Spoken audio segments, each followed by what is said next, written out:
Have you ever struggled to believe the promises of God?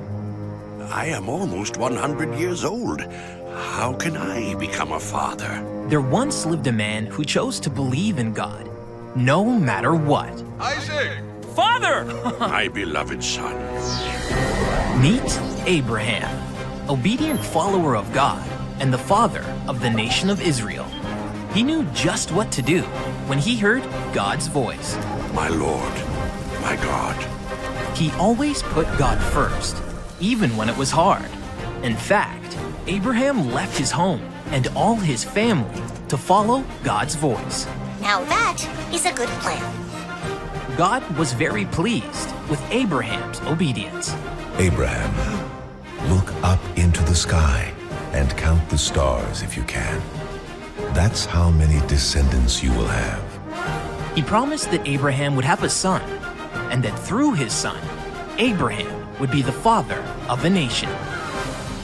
Abraham knew God would fulfill his promises, but he had to be patient. For years, Sarah and I waited. But God's promise that we would have a son was taking much longer than we expected. That promise finally came true with Isaac. Isaac was strong and faithful, just like his father. And so the fearless warrior takes yet another prisoner in his quest for victory. There is definitely something about this guy I really like. And even though Abraham had great faith, God put him to the ultimate test when Isaac was still a boy. Abraham, go get Isaac. You must sacrifice him to me on the fires of an altar. Uh-oh, that does not sound good. Isaac. Abraham loved Isaac more than anything in the world, but he loved and trusted God too. I need you to come with me. Abraham didn't understand why God would ask him to do this, but he knew God had a plan.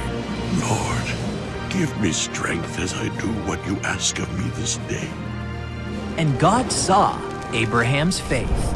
For now I know that you truly fear God. You have not withheld from me even your son, your only son. God was never gonna let anything happen to Isaac. What? The sacrifice was always gonna be that ram. You mean it was all a test? God wanted to know if Abraham would give up the one thing he loved most in this world for him. Being tested isn't always fun, but Abraham understood something very important. When we are being tested is when we learn the most about our relationship with God.